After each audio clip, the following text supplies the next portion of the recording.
तो हम भेजने को राजी नहीं है। कुछ तू खा लेना, कुछ थाली में बचा के ले आना।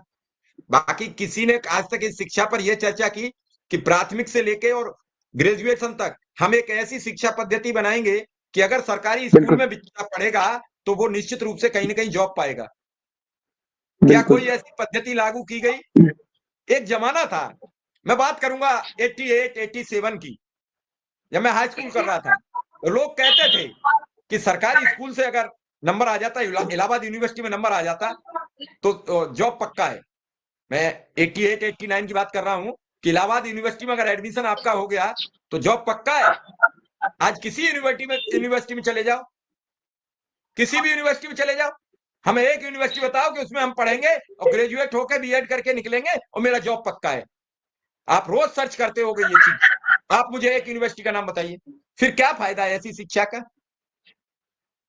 कोई नहीं, मेघालय की पद्धति पर आधारित शिक्षा चल रही है, उसका कोई मतलब नहीं है।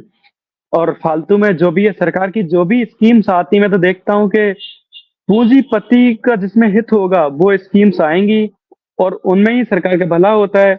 और बेचारे वोटर अनपढ़ रहेंगे तो उनको लालच देके खरीदा जा सकता है। वो आपसे कभी नहीं पूछेगा मेरे इसलिए मेरे स्कूल कहाँ है, वो पढ़ाई नहीं है, उसको पता ही नहीं है, उसको पुलिस को डर दिखा देंगे कि आपको पुलिस को पकड़वा देंगे, ये नेता है फलाना है। उनको उसको कभी अपने अधिकारों का पता ही नहीं कि हमें हमारे लिए जो संविधान निर्माता थे उन्होंने हमारे लिए कितने अधिकार दिए। हमसे 5 साल में आए तो हम इनसे सवाल करके पूछें कि आपने हमारे लिए किया क्या है। एक डॉक्टर राम मनोहर लोहिया एक लिखते हैं कि जो जिंदा कौमें हैं वो 5 साल इंतजार नहीं करती। जब भी आपके क्षेत्र में नेता आता है उससे पूछें कि तूने हमारे लिए क्या किया है। लेकिन बेचारे अनपढ़ लोग हैं तो पूछेंगे तो कहाँ से पूछेंगे। वो शिक्षा, जब तक शिक्षा नहीं होगी तो जब तक कोई विकास हो ही नहीं सकता। शिक्षा है तो ही विकास है।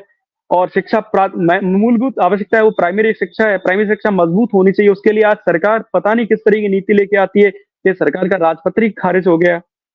एक सरकार का अब विश्वास करें तो किस पे करें? जब लोकतंत्र की चुनी हुई सरकार का राजपत्रित खारिज हो जाता है तो बताओ किस पर विश्वास करें? लोकतंत्र में हमने तो सारे अधिकार अपने उनको प्रतिनिधियों को दे रखे थे कि आप नियम बनाइए, अच्छे नियम बनाइए। लेकिन इस तरीके के नियम ले आते हैं, बच्चे इतने बच्चे परेशान हैं, कई सारे बच्चे सुसाइड, डिप्रेशन, पूरे देश का मामला है। करोड़ों लोग इसमें फंसे हुए हैं इस मैटर में।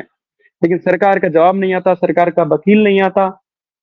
अपने हित के लिए बाद में तुषार मेहता को भेज देते हैं। लेकिन हम कई बार चक्कर काटते हैं सॉलिसिटर जनरल के पास, तुषार मेहता के पास कि आप आइए पैरवी करिए, कोई पैरवी नहीं करते। उस टाइम सुप्रीम कोर्ट में केस चलता है और ऐसी ढील पोल एनसीटी हम जाते हैं, अधिकारी मिलते नहीं है। और शिक्षा मंत्रालय जाते हैं, अंदर ही एंट्री नहीं देते हैं। बड़ी मुश्किल से किसी से जुगाड़ लगाओ तो शिक्षा मंत्रालय को अधिकारी मिलेंगे, और मिलेंगे तो बात भी नहीं करें। शिक्षा मंत्री के पास जाओ, मिल लेते हैं तो हाँ हाँ कर देते हैं। तो वो नेताओं की आदत होती है, हाँ हाँ कर देंगे, बाद में कोई उस पर एक्शन नहीं है। इस तरीके के मैंने तो देखे हैं। मैं तो खुद सुप्रीम कोर्ट में 2 साल केस लड़ा हूँ और नेताओं से तमाम जो ब्यूरोक्रेट्स हैं उनसे मिला हूँ।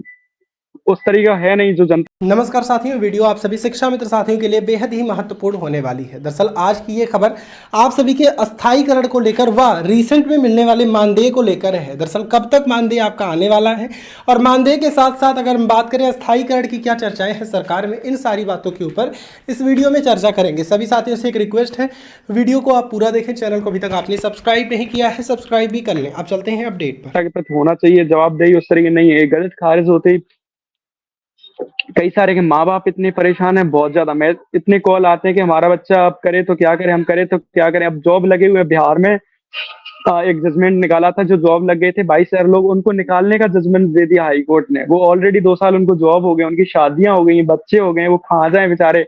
अब एमपी में सिलेक्शन हो गए हैं, अब वो बेचारे बहुत परेशान रहते हैं। ये 69,000 है, 3-3 4-4 साल नौकरी हो गई, अब इनको क्या हटाएगी सरकार?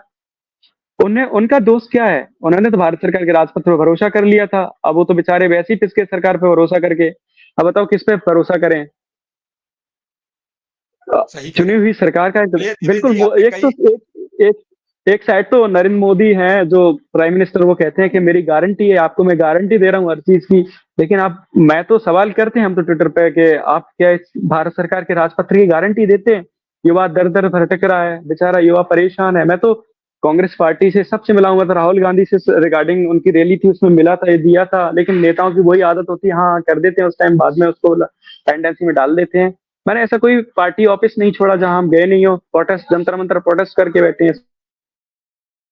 धर्मेंद्र प्रधान से सबसे अब वो सुनते ही नहीं है। बताओ कि इस लोकतंत्र में सुनवाई नहीं हो रही, तो जैसे हम कई बार गुहार लगाते हैं, कुछ तो सुन लेते हैं हमारी, जैसे कई, लेकिन बड़े न्यूज चैनल हैं वो सुनते नहीं है हमारी। हम उनसे बोलते हैं कि हमारी आवाज को सरकार के कानों तक पहुंचाइए, हमारी आवाज उठाइए, लेकिन नहीं पहुंचाते। तो हम बताओ क्या करते हैं? हम अगर प्रोटेस्ट करते हैं तो हमें जेल में डाल देंगे, जेल में डाल देंगे तो बेचारे बूढ़े माँ बाप जाए तो कहाँ जाए, वो बेचारे मर जाएंगे हमारी उसमें। कि इससे बढ़िया है कि कुछ मजदूरी कर लेना, उससे क्या है, तेरे जीवन से ज्यादा हमारे लिए क्या है, मजदूरी कर लेना। और क्या कह सकते हैं बेचारे। बड़ी गंभीर बात है आपने कर दी लास्ट में, भावुक होने वाली, कि कर क्या सकते हैं इसके अलावा। देवेश जी, आपका आभार, आपने हमें समय दिया। हम निश्चित रूप से वो बड़े चैनल्स करें न करें, लेकिन मैं पिछले 2.5 वर्ष से ये शिक्षा, स्वास्थ्य, रोजगार पर काम करता हूँ। पिछले वर्ष हमने रीट को लेकर हंगामा मचाया था राजस्थान में, और उस पर फिर अशोक गहलोत जी ने आके बातचीत की रीट वालों से, और रीट में क्या हुआ बाद में वो मुझे नहीं बाद में जानकारी मिली। मैंने जितने पर्चा लीक होते हैं उन सब पर काम करता हूँ। बीएड का पिछली बार भी उद्यम में शामिल था, इस बार भी। मेरा अपना मानना है कि लोगों की आवाज उठनी चाहिए। न्याय कब मिलेगा ये सरकार तय करती है, कोर्ट तय करता है, बिल्कुल लेकिन आवाज तो बाहर जानी बिल्कुल चाहिए। आवाज तो बिल्कुल बाहर शिव जानी कुमार चाहिए। जी, आप स्टूडेंट रहे होंगे, एक बेरोजगार बंद कोठरी के 4x6 के कमरे के अंदर पढ़ता है, उसको ना तो एक न्यूट्रिशन, जो पौष्टिक खाना है वो पौष्टिक खाना भी नहीं मिलता है। सुबह शाम बेचारा इधर से उधर ना नहाता है, खाता है, ना घर वालों से बात करता है। 4-6 के उस कमरे में बेचारा पढ़ता पढ़ता पढ़ता सालों बिता देता है, 3-4-5 साल बिता देता है। वैकेंसी नहीं आती, सरकार के आयोग बोर्ड का गठन ही नहीं हो पाता। मैं देख रहा हूँ यूपी में 3 साल से तो आयोग का बोर्ड का गठन हो रहा है, आज हो रहा है, कल हो रहा है, आज हो रहा है, कल हो रहा है। आज आयोग के अध्यक्ष ही, तो वैकेंसी कम निकाले। मैंने कभी चुनाव का टलता नहीं देखा कि चुनाव 5 साल बाद फिर होंगे, चुनाव पहले हो रहे हैं, ये हो रहे हैं, चुनाव का कोई वो नहीं है। चुनाव